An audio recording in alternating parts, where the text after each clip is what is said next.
Nós estamos aqui pela TV Comunitária e vamos conversar com a jornalista Marisa Tavares, que é diretora de jornalismo da Rádio CBN. Como que surgiu a ideia, a proposta para lançar esse manual da CBN? O manual sempre é importante porque ele sistematiza todo o dia a dia de uma redação, né? A gente trabalha com um conjunto de regras, de conceitos, e a gente sempre tem jovens repórteres que entram, estagiários, e a gente está sempre repetindo aquelas informações. O manual ajuda que as pessoas dominem mais rapidamente, mais facilmente, todas essas, esses conceitos com os quais nós convivemos. Só que ele dá trabalho, né? Porque é uma coisa que você fala muito, agora vamos então sentar, vamos escrever, vamos levar tudo em conta, é como se você fosse arrumar a sua casa, né? Então, como é que a gente trabalha na Ancoragem? Como é que a gente trabalha no site da CBN? Como é que o repórter deve se comportar? Quais são algumas questões éticas que são muito importantes e ninguém pode perder de vista? Então, foi um trabalho em conjunto, um trabalho de equipe, reunir todas essas informações e a gente aproveitou que era uma data bacana, redonda, dos 20 anos da CBN, para lançar também o manual, que eu espero que sirva não só aos nossos profissionais, mas também para estudantes, para interessados pela área de comunicação e até para os ouvintes. Eu estou aqui com o jornalista Gilson Aguiar, ele vai falar um pouquinho para a gente da experiência dele na rádio que toca notícia. Boa noite, Gilson. Boa noite. A experiência na CBN, ela é uma experiência muito diversificada, né? Tanto que tenho 2 papéis hoje na CBN, como comentarista e como âncora, numa rádio que tem não só a função da rádio enquanto meio de comunicação, mas a integração dela com outros meios, que é o que a gente está vivendo agora. Eu acho que o grande momento da CBN agora é a integração dela com a internet, com as páginas pessoais, com as informações que vêm de rede, e a capacidade de uma rede nacional como a CBN, a gente fazer parte dela, a gente é uma das afiliadas, mas eu sinto o peso e a responsabilidade de ter uma notícia, uma qualidade de notícia, informação, e uma relação com o ouvinte no mesmo padrão. Então o manual da CBN, ele vem a mostrar para nós um pouco a trilha do que é uma rede como um todo e o papel de cada afiliada nessa rede. A gente tem um espaço e uma responsabilidade no padrão da rede nacional. É um orgulho muito grande, mas uma responsabilidade no mesmo peso. Porque nas duas funções, como comentarista e como âncora, a responsabilidade com o ouvinte é maior e com o ouvinte que agora você não tem mais dimensão de onde ele está. Porque você não trabalha só com o ouvinte de Maringá ou da região onde a CBN pega. Você trabalha com um ouvinte que pode estar nos Estados Unidos, no site da CBN Maringá, clicar e ouvir e interagir com a CBN. E ali você pode ter uma fonte e uma referência e avaliação do seu trabalho. Aí você tem que estar focado nisso também. Então o público cresce, a responsabilidade cresce e a informação tem que ter uma qualidade cada vez maior. Acho que o lançamento do manual dá para nós um contrato com o público. Inclusive a Marisa Tavares falou isso hoje, né? É um contrato que a gente tem que respeitar e que o ouvinte tem que cobrar. Esse é um evento do Grupo Maringá de Comunicação para comemorar os 20 anos da rede CBN e para comemorar os 13 anos da CBN Maringá. E a gente está aqui numa noite especial em que temos o privilégio de trazer o manual de redação da CBN e a gente vai bater um papo então com vocês sobre a CBN. E a gente vai começar com uma exposição da Marisa e depois aí a gente vai conversar um pouquinho sobre algumas coisas que estão nesse manual e, claro, com a interação com vocês, um papo com vocês, com perguntas, enfim, tá? A gente gostaria de contar com a participação de todos. Se eu soubesse que rádio era tão divertido, eu tinha migrado antes. Porque esse aparelhinho que é tão simples, né? Hoje em dia um repórter com celular, ele está fazendo rádio. E o que parecia, né, talvez a fragilidade do veículo, porque ele é muito simplesinho, era o pobrezinho depois, né, da televisão e tudo mais, essa simplicidade acabou se tornando a grande força dele, né, porque você faz realmente jornalismo em tempo real. Mas até que na internet, que você tem que escrever e tem que publicar, né, então não tem nada mais tempo real do que o próprio rádio. Aí, para contar um pouquinho para vocês como é que o que é a rede CBN, né? A rede tem 29 emissoras, 4 são próprias do grupo, né, dos Marinho, e 25 são afiliadas. Até o final do ano, janeiro, a gente vai ter mais 2 ou 3. Então, como é que funciona? É feito um reloginho, que quem chega acha que não funciona. Até eu, às vezes, fico perguntando como é que a gente não erra mais, porque é um tal de rede local e não pode errar. Então, quando está em rede, todo mundo tem a mesma informação. Por uma janela de 5 minutos, todo mundo sai da rede, cada um vai dar a notícia da sua cidade, tá? Esses blocos locais, eles variam de 1 a 5 minutos, o horário nobre do rádio é de manhã, aí esse bloco local é maior, de madrugada ele é uma coisa muito rapidinha. Até já botei aqui, eu mesmo fiz a minha cola, que as próximas afiliadas são Porto Velho e Presidente Prudente. Aí é um mapinha, onde é que nós estamos, o Paraná reina, impressionante, e menos, também tá no norte, no nordeste, mas é uma rede mais, eu diria, de sudeste-sul, né?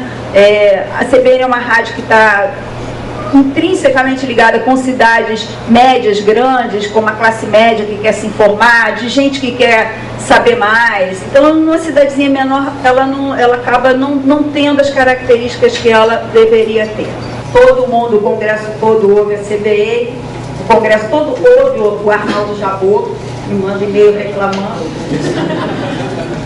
Então, esse é o horário.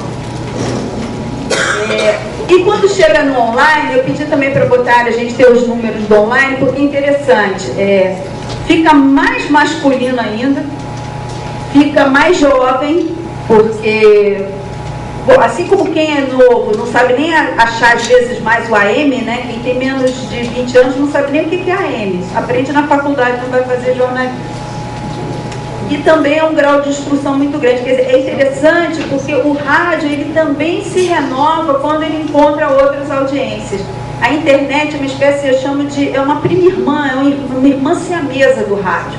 Ela ajuda muito a ampliar, abrir os horizontes do próprio rádio e dar um refresh no veículo. Só do iPhone, que é o que tem há mais tempo, a gente já tem mais de 200 mil downloads. A gente entrou agora com os aplicativos para BlackBerry e para o Android. A gente tem uma média que vai de 400 mil a 500 mil visitantes únicos. O Twitter é um assombro para o jornalismo. A gente também fez uma opção que isso, cada veículo resolve de um jeito. E eu já tive uma discussão, estava fazendo uma palestra em São Paulo, num curso da ESPM, e estava também o editor de internet da Veja, e ele falou, o público eram editores, era um curso para editores de jornais, de revistas, que na Veja eles desestimulavam o uso do Twitter. Desestimular, assim, eu acho bom você não fazer não, tá? Mais ou menos isso, é um eufemismo. Porque todo mundo sabe que uma escorregadela no Twitter pode ser bastante danosa. A gente optou pelo contrário, pode ser o mais difícil, mas a gente sabe da força do Twitter no jornalismo. A gente já teve várias ocasiões onde isso foi comprovado.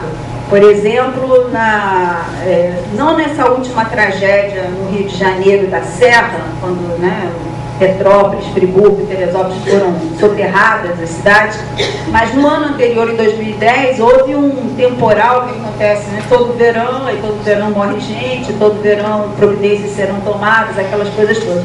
E a cidade do Rio de Janeiro ficou com dezenas de áreas completamente isoladas. E nós descobrimos que aqueles ouvintes eram os nossos olhos e ouvidos avançados. Porque não só eles conseguiam mandar Twitter ou torpedo dizendo, por favor, aciona a defesa civil, que eu não consigo falar com nenhum órgão, porque deu pane em tudo, né? Eram tantos os pedidos de socorro que eles não conseguiam atender. Como também dizer, olha, agora já está dando para passar, Estrada X. Então foi muito valioso, porque nenhuma equipe de reportagem conseguia chegar em todos os lugares. Né? Então, isso foi... E isso reforça muito o laço que a audiência tem com o veículo. Né? Tem uma diferençazinha aqui de site. Se vocês olharem ali o número pelo Net Ratings, ele é um pouquinho menor. Pelo Google, ele é um pouquinho maior, porque cada um tem uma medição diferente. Mas qualquer coisa entre 400 mil e 600 mil que a gente considera. Bom, eu já tinha falado do podcast, que são mais de 100 mil downloads por dia, e a audiência no Dial, que era aquele slide anterior. E o YouTube também, porque é o seguinte, rádio não tem imagem, cada vez tem mais. Quando eu digo que é tudo junto, misturado, A gente faz muito vídeo, a gente faz muita foto. O repórter que sai com o celular, ele fotografa com o celular, ele faz videozinho com o celular. Ninguém precisa ter um padrão de televisão, porque a internet é isso mesmo, é o flagrante, é o que está acontecendo na hora, né? Então a gente faz upload e joga no canal da CBN no YouTube. Então a gente já tem esse volume de exibições, né? Bom, tem o Repórter Ouvinte, a gente vai conversar mais daqui a pouco sobre ele, né? É um canal que as pessoas mandam não só sugestões, como pautas, como fotos. Às vezes a gente bota foto, já botou foto de incêndio que o ouvinte mandou e que ficou na manchete do site. Então é realmente um canal que funciona.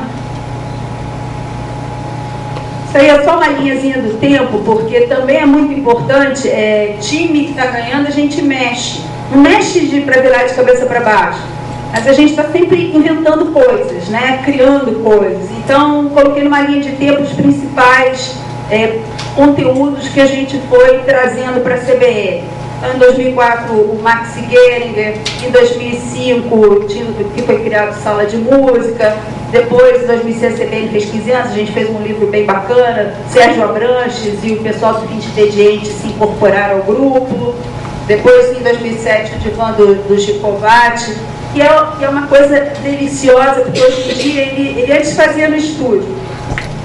Então, em 2008, o Cozinha Quente virou comentarista, foi criado Caminhos Alternativos, que é um programa realmente alternativo. Às vezes elas me deixam maluca com as propostas que elas trazem para o programa, de tão alternativo que é.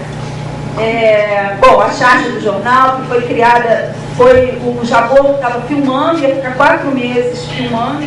Tem uma declaração do Juca muito bacana, que era, né, sobre a morte do rádio, quando surgiu a televisão.